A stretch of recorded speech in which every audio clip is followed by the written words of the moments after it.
see the pair that got pulled into time? It seems the hideaway's lost its appetite. Can you blame them, with the skies as they are?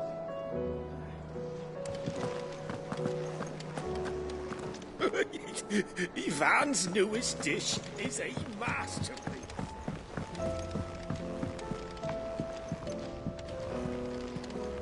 Mother, save us. Might be hard now there's only one. Then we're all doomed.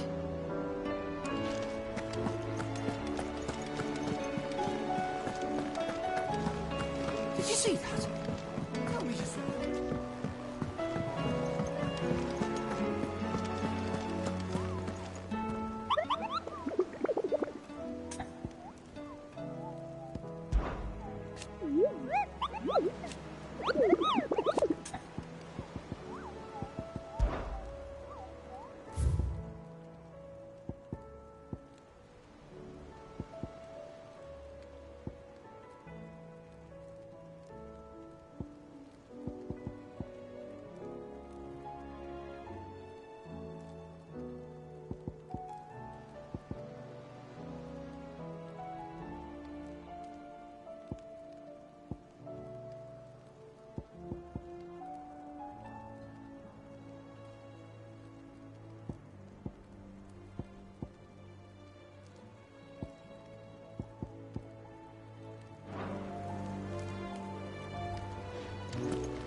Otto, how fares the realm? The realm? Oh, she's just fine. As long as you look past the fat storms out mother crystals and her skies are a roiling cesspit. And Gav? He's with your uncle in the Free Cities, helping Mid with her project. Sent an owl their way the moment the winds turned foul. Still waiting on a reply, though. Do you have any good news? Well, that depends on your definition of good. All right, fine. What do you suggest we do? Oh, no, I'm just the messenger. I leave the scheming to those more suited to the task. Could be that Lady Vivian and Old Tomes have their own thoughts on the current state of things. Could be that they don't. It certainly can't hurt to ask. I suppose not. I see that every report that comes my way makes it into the hands of both Lady Vivian and the Lawsmen. If anyone can tell you what might be barreling down the mountain towards us, it would be that pair.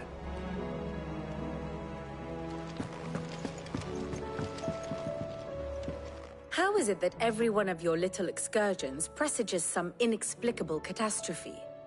Not that you are to blame for the Dominion's fate. No one could have predicted the actions of the Crown Prince. I'm sorry I couldn't save your home. My countrymen are stronger than you think. A few toppled clock towers won't break their spirits. They'll be back on their feet in no time. I hope so.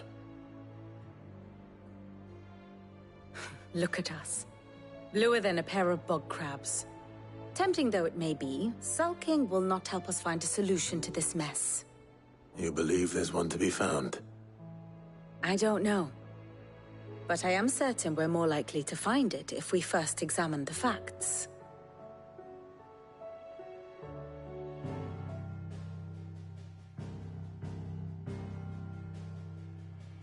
Beneath these darkened skies, fear and confusion reign over Valisthea. Oh, the lands around the fallen Mother Crystals had already begun to wilt for want of ether. But not like this. Crystals that filled wells and fueled furnaces. Now nothing but pretty shards of rock.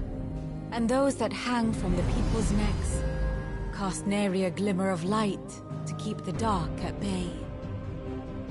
It is only a matter of time before the common folk convince themselves that the end of days is upon us. Yet I fear a swift end is more than we can hope for. While most of the world thirsts for ether, the remainder drowns in it, spawning Akashic in droves. And amidst the hordes of mindless beasts, with magics as like to fail as function, even the strongest nation would falter. Rosaria and the Iron Kingdom teeter on the brink of collapse, while the tragedy in Twinside has all but paralyzed the Holy Empire. Dhalmekia fares little better. Rumor has it the ministers fled the capital after the fall of Drake's Fang, leaving their beloved republic to crumble. Waloed, meanwhile, moves in earnest. The Einherjar has been sighted off Storm. The world, in short, is in chaos. It would seem our civilization was nothing but a castle of sand, to be washed away at the whim of the waves.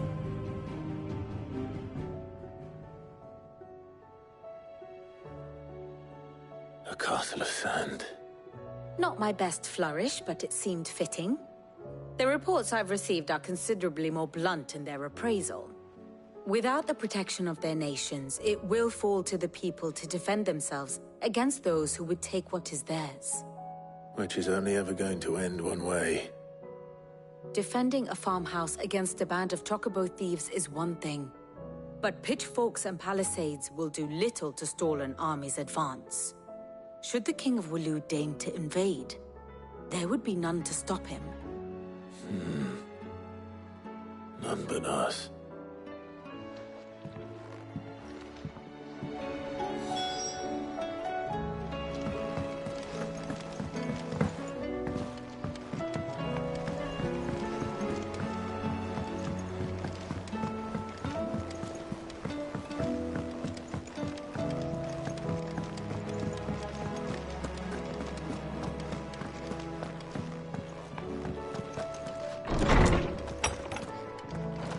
Is a storm coming, Sid? Will there be thunder?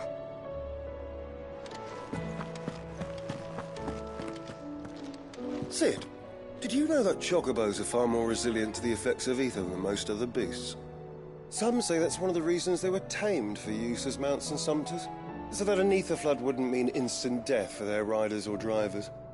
Me, I reckon they built it up over generations. Too many foolish traders driving their birds into floods, and only the toughest surviving. Let me guess. You're here about the skies. Is there anything you don't know, Lawsman? It doesn't take a court astrologer to augur the obvious. As for what has disturbed the heavens, that, I believe, is a question the Fallen might be better placed to answer than I. And on the 6th day did the gods tear the sun from the firmament, visiting darkness upon their prideful sons and daughters. But I dare say you remember your childhood lessons on the sins of Zemeckis only too well. You think they're connected? That Ultima was one of the gods responsible? Well, he has certainly exhibited powers that we mortals would associate with the divine. There is nothing divine about him. But he wouldn't be the first god of whom that could be said, now would he? Yet for all the fairy tales that tell of the sins, there is almost nothing in the way of actual historical accounts. Had I the Journal of Moss the Chronicler, I may have been able to tell you more, but alas, I fear all remaining copies have been lost to time. You will forgive me, I hope? Certainly not. Because there is nothing to forgive. Even without this journal, you've provided us ample wisdom. And we will always be grateful for it. Perhaps Otto will be more inclined to share his thoughts when he hears what the others had to say. Good morrow to you, my friend. With the darkening skies. But be that as it may.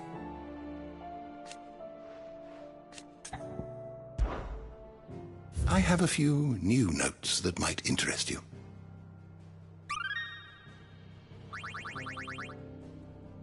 You wish to study the tomes?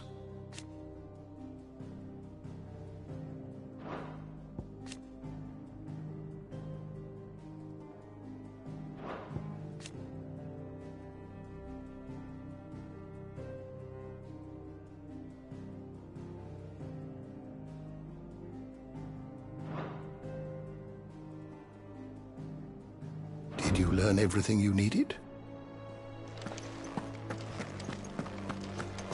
Is a storm coming, Sid?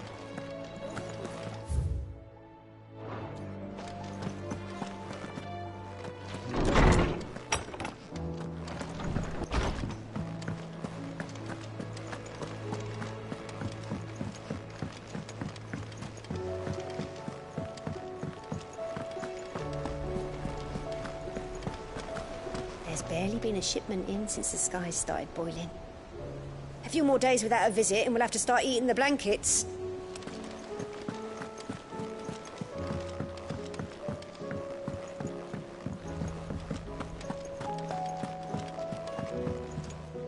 Back again?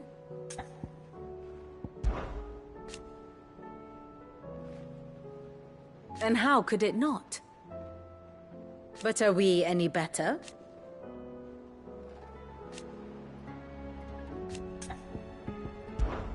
I cannot claim.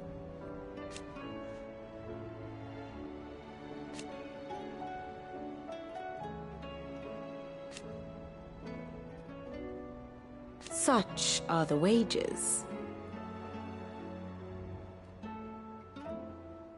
Ironic, then.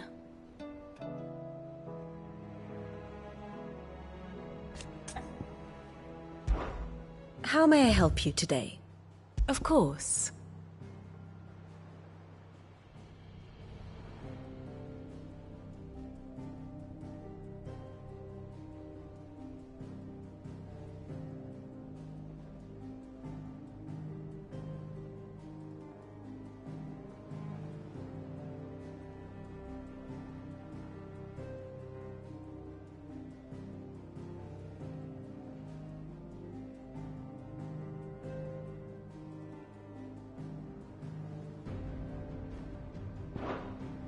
One must understand one's place in the world.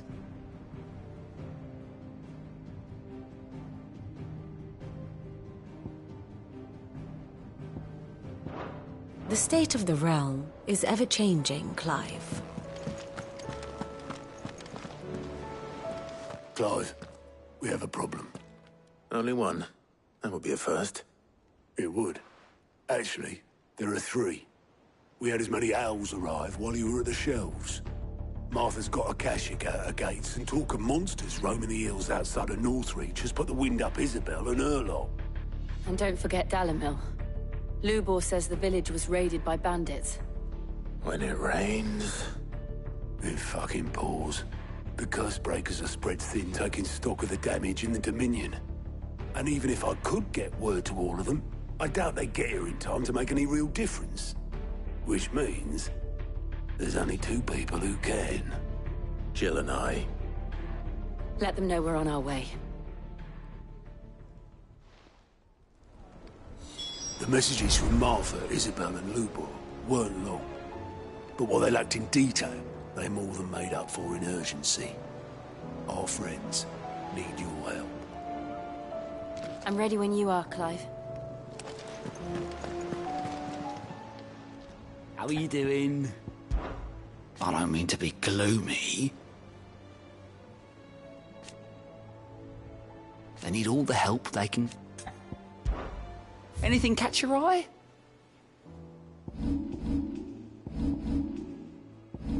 Seen enough?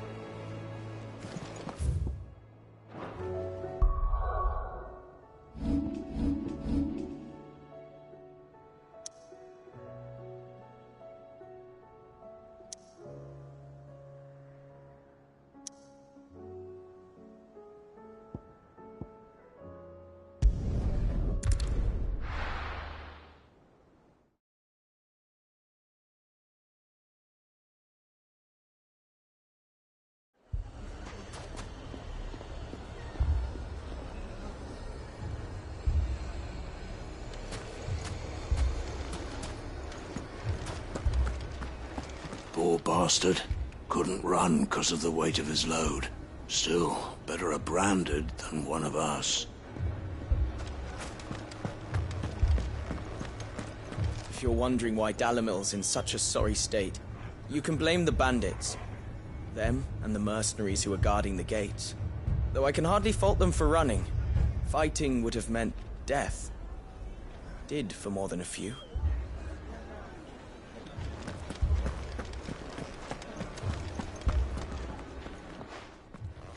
Cid!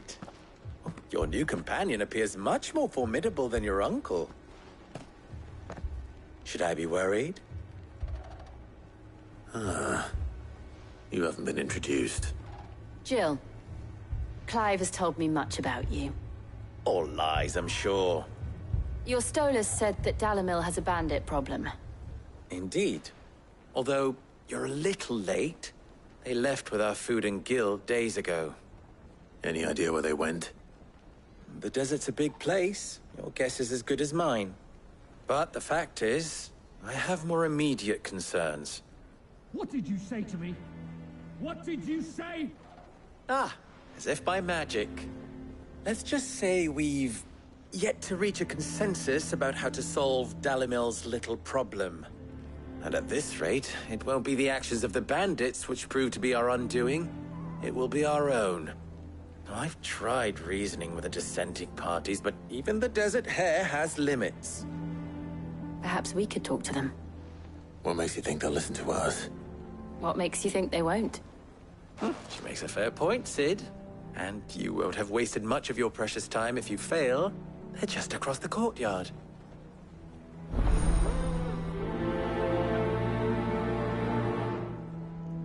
Suppose we just follow the shouting. They're both as stubborn as the lover's pox, and every bit as irritating. The more one insists on their proposed plan of action, the more the other rails against it. Oh, they've successfully split the town asunder just when we should be standing as one.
You wouldn't talk like that if it had been your men whose throats were slit. Blood for blood, it's the only way. We hire mercenaries and have them mount the bandits' heads on our walls as a lesson to the rest. And what happens when those mercenaries are slaughtered like your men? Are you going to hire more? We're better off using that coin to buy food and supplies. If we hire mercenaries, the only thing we're buying is the bandits' ire. And you cannot fill empty bellies with that. Do you hear me? But what happens when they come back? Maybe it'll be your throat that's slit. That's enough. Both of you. Any more of this and I'll throw you out myself. Come back when you're ready to talk like adults.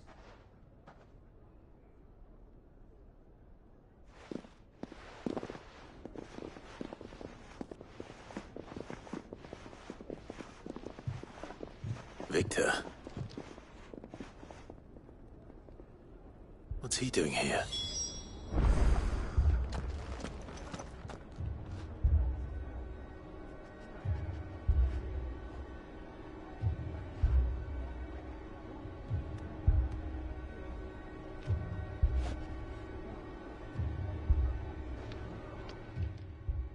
Sid.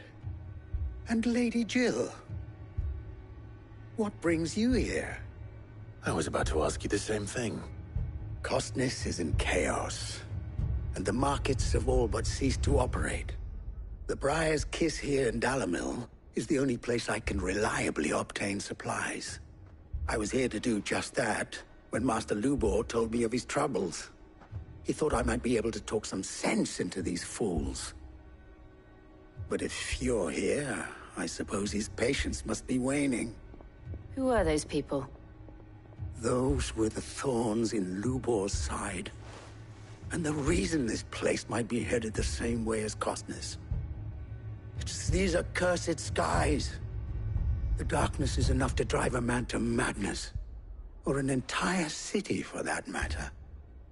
We're still working on the skies. But in the meantime, perhaps we can find a solution to Dalimil's problems. I hope so. For all our sakes.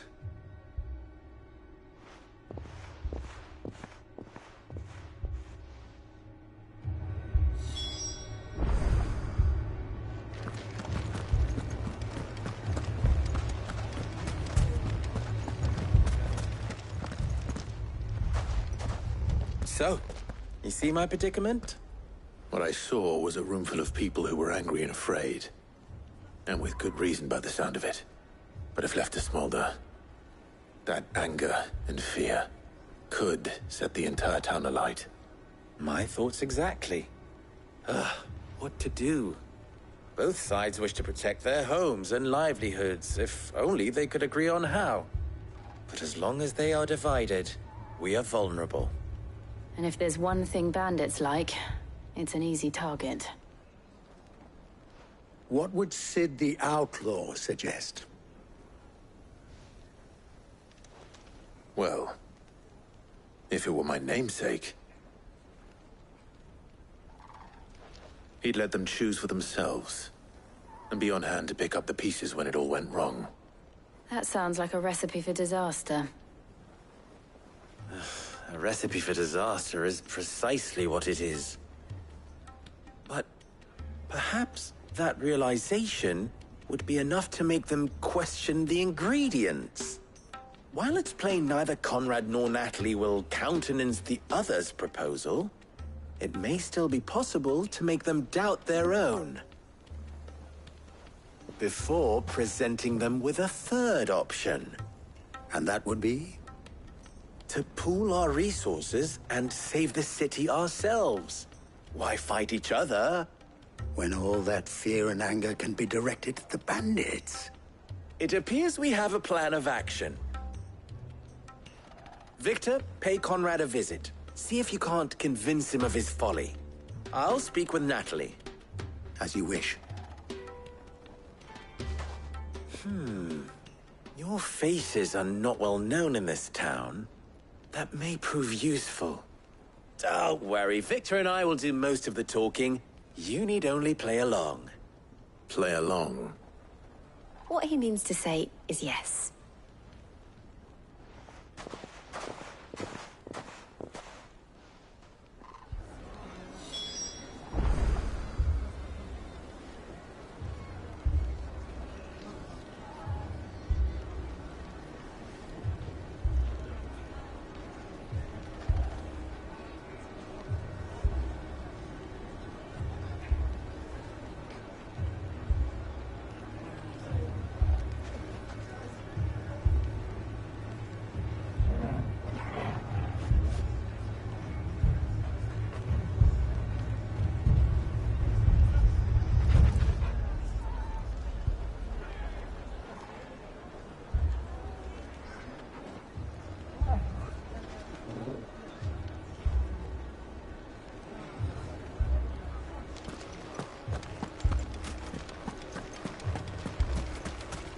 Picture it, Conrad.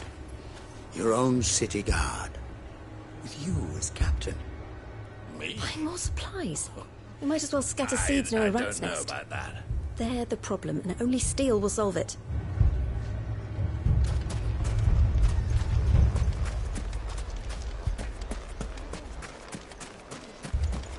Hold on! I'll have my branded heal your hurts.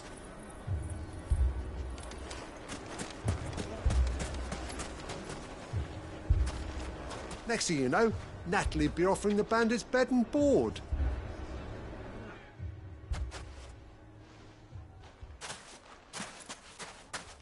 Ah, here she is. The Lady of the Spear herself. Conrad, may I introduce you to Jane, commander of the Red Wings, the oldest mercenary guild in the Free Cities. A pleasure, my lady. The pleasure is all mine. As I told you, I summoned the commander here from Canver to inquire about a contract. Victor says you told him no. That there aren't any men left to hire. Is that true? True as the crystals cracked. Nobles came and claimed every last one worth his salt. And not just from us Red Wings. You know of the 7 high houses. There must be 2 swords assigned each one. Granted, we have a few boys left. If it's boys you're looking for. Well, Conrad, are you saying that Dalamil's finest cannot defend this town better than a gaggle of unblooded striplings? That a band of beardless youths could better avenge the deaths of your brave men than you yourselves? Absolutely not. We'll show those bastards who they're dealing with.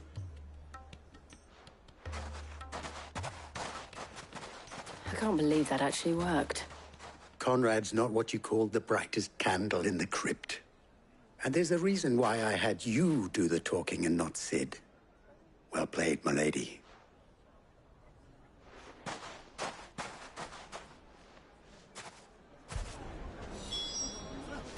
Then let us band together and show these brutes that Dalimil is not to be trifled with. I wonder if Conrad has the right of it. We always called on sellswords and the men of the Rock to guard our gates before. We don't have enough blades to arm everyone, nor enough physicers to heal the injured. I don't know if we can do this alone.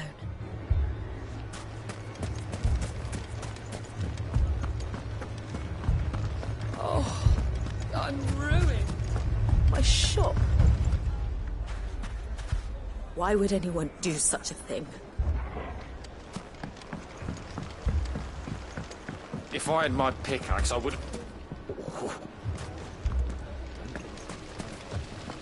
I mean, it may still be possible to buy something, and we may yet be allowed to keep it. Yes, but... never poke a hornet's nest, they say. Conrad's going to get us all killed. I agree with Natalie. We mustn't do anything to provoke them. Ah, here he is now. Natalie, allow me to introduce Lord Underhill of Randalar's prestigious League of Merchants. Lord Underhill. At your service. Underhill?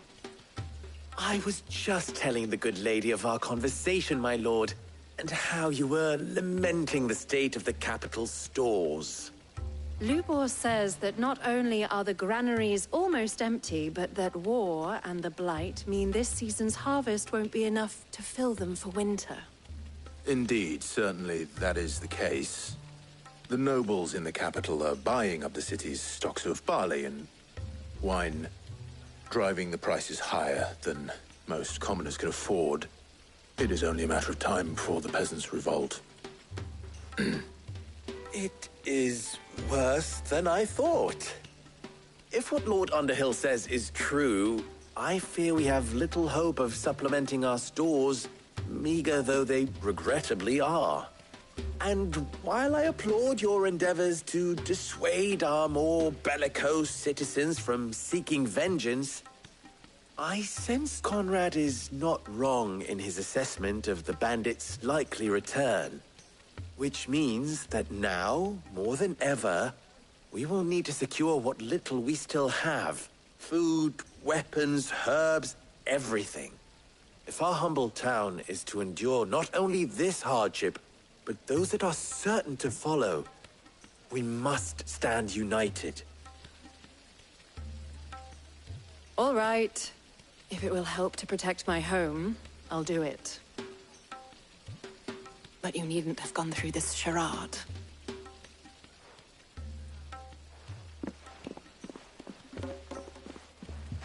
Thank you, Clive. Your performance was nothing if not workmanlike. She saw right through it. I didn't say it was good, merely that it produced the desired effect. Now, my scouts should be returning shortly. Meet me back at the Briar's Kiss, and we shall see what we face.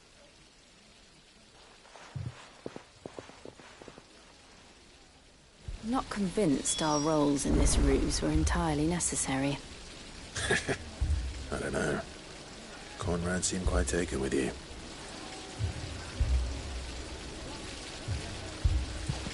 It appears I have no choice but to do what little I can to defend what little we have. But I would not see any unnecessary blood spilt. We need a plan. There's truly no chance for us to restock our supplies. That's it then. We shall have to do this the hard way.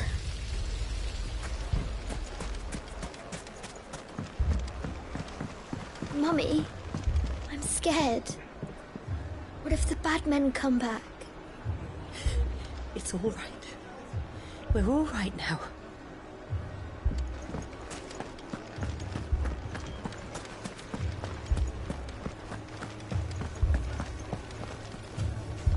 Good news, Sid.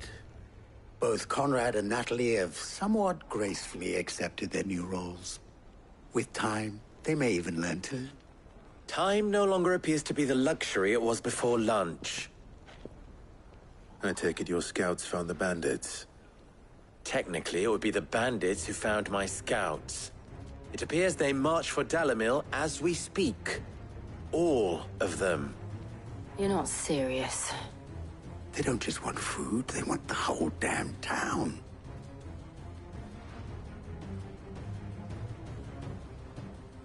I have a favor to ask. I'm told the bandits march in two groups, one from the south and one from the desert, in a move doubtless intended to stretch our already gossamer-thin defenses. Very well. Jill and I will meet those from the desert. But what of the rest? The rest, my friend, the city shall fight. Together. The stakes, I concede, are high. But if this does not unite Dalimil, nothing will. That is a lot of faith to put into those who had their hands around each other's throats but a moment ago. Then it will be for us to see that their hands are kept occupied. And I do mean us. I thought you might say that. We'll hold them off for as long as we can. And we will do the same.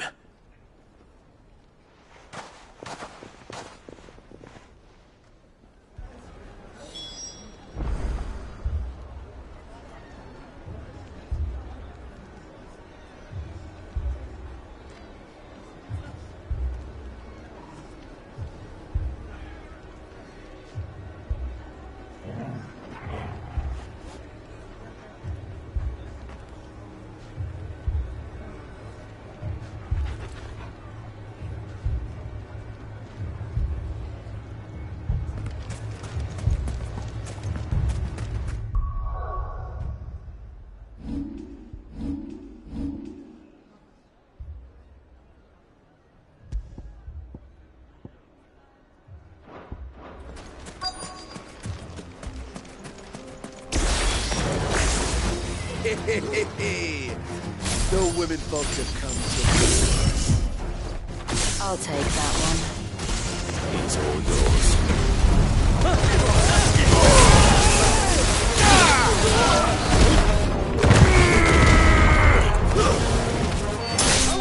It's over! They mean to overwhelm us.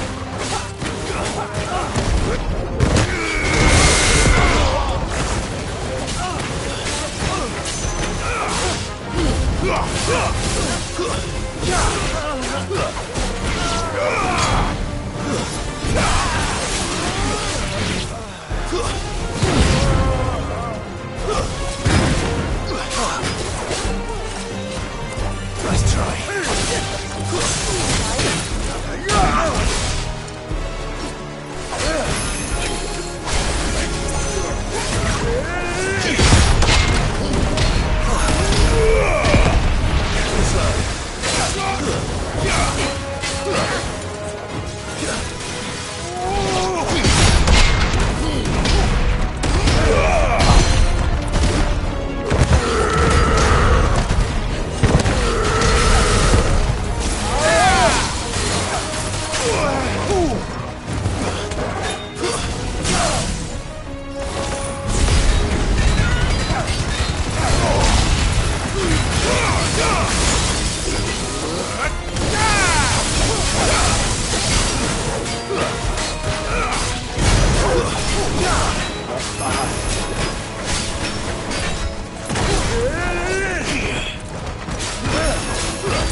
I needed that.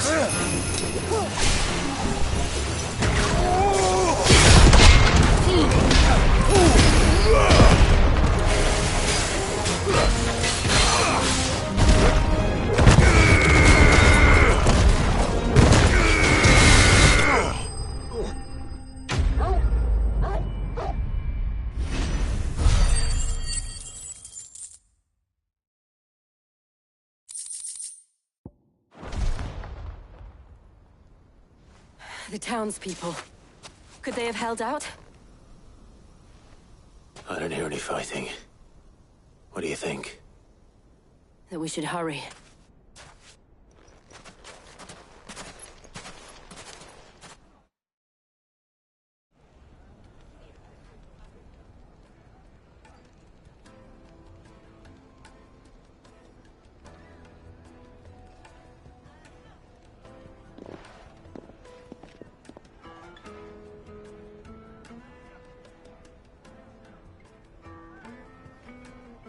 Natalie, I owe you an apology.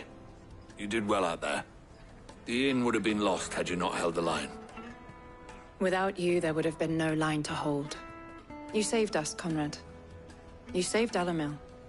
We all saved Dalimil.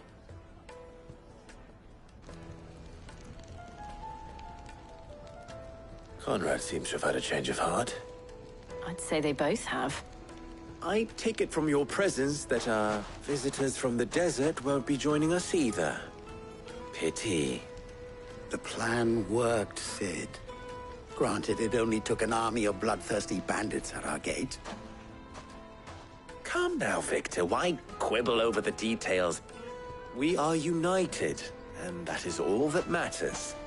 As for you, Sid, you fight considerably better than you act.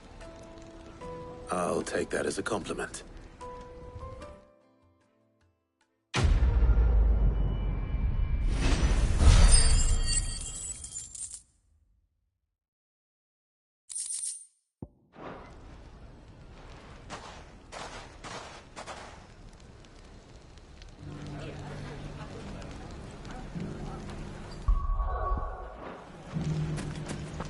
So, where did you learn to swing a sword like that?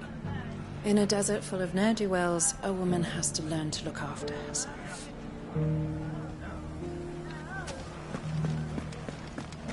It has long been my habit to keep a watchful eye on the comings and goings around Dalimil. I shall continue to do so, that our people might be warned of any further attacks. I pray that you continue to play your part too. Not of outlaw, but of hero to the hopeless. You fought very bravely. We would have been lost without you. Knowing that you would have all been there to pick us up if we fell, gave us more than the courage we needed.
Good girl.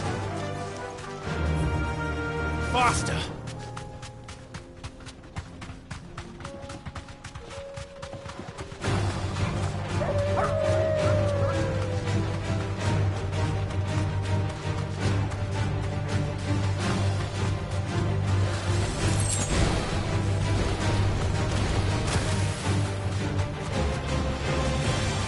You deserve a rest.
Come on.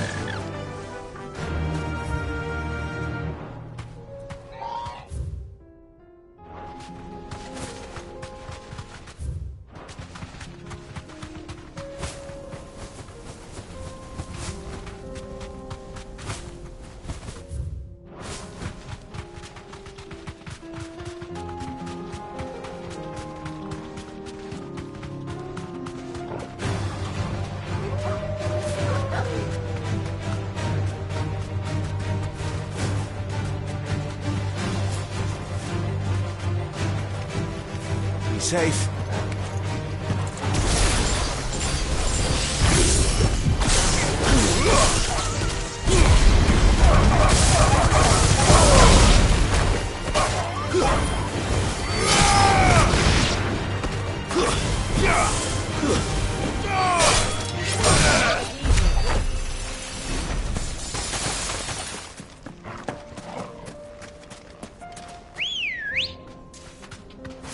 Ready, girl?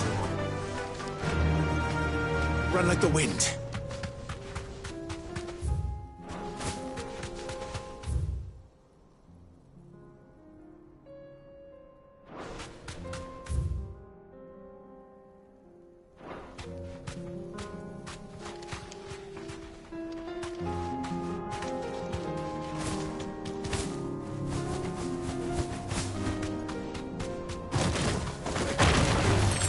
All right.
Better already.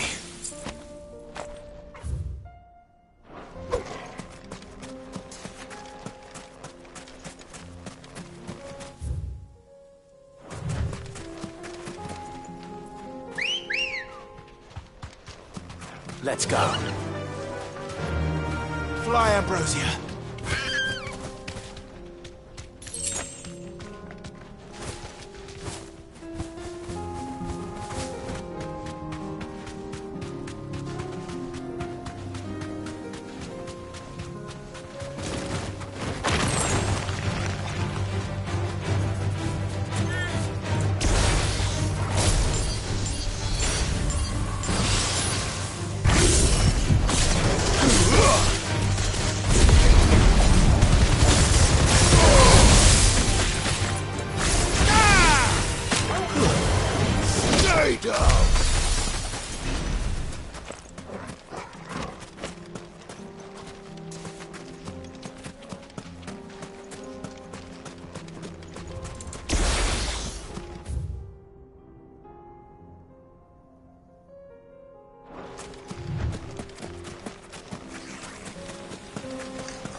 This must have been a fishing village before everyone left.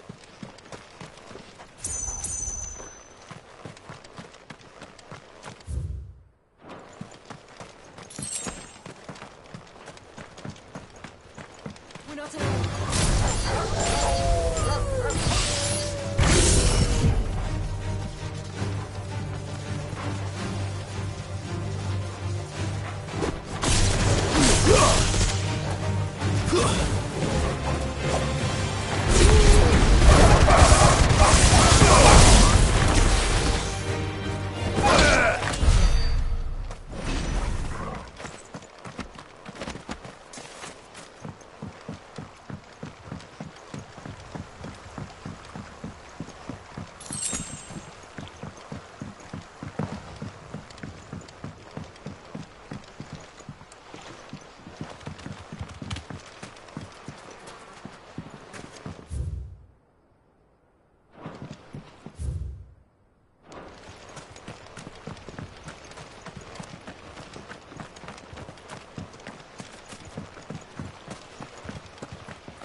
run like the wind.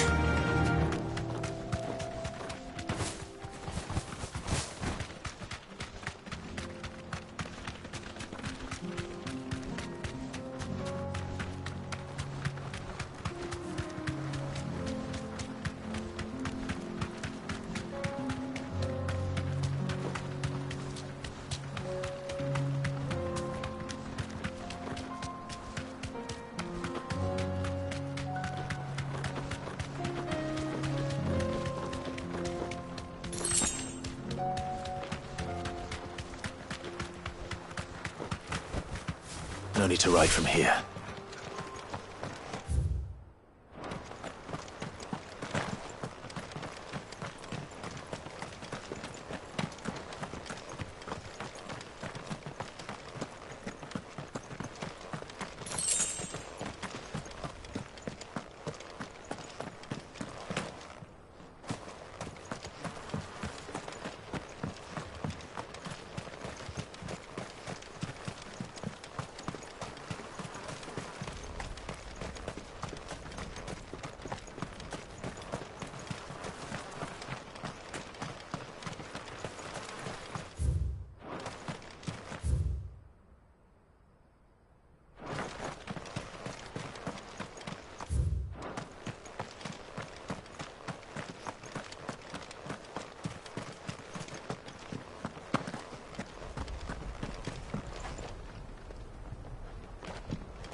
Back to the stables, girl.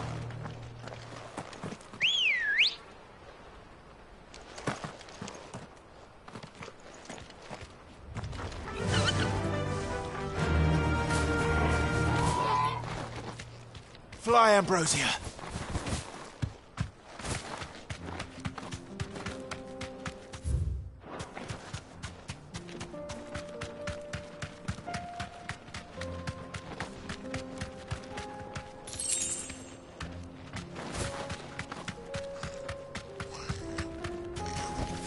Thanks, girl.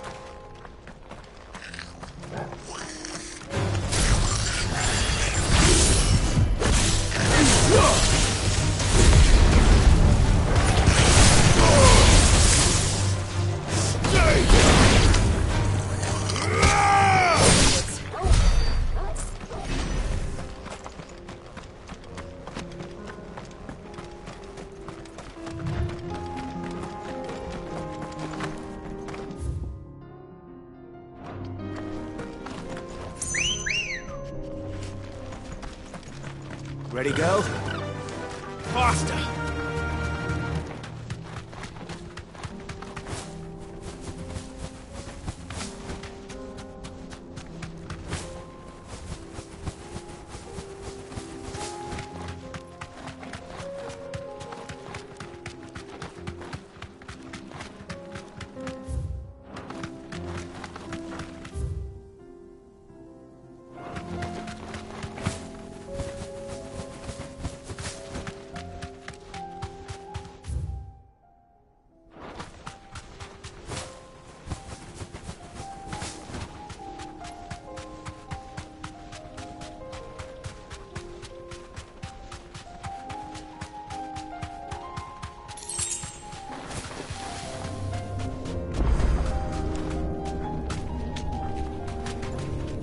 Straight home now.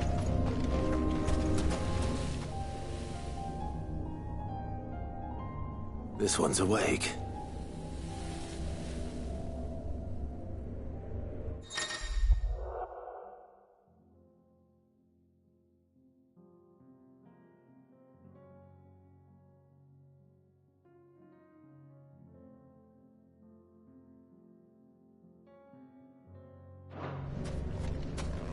Let's see what's inside.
Ugh.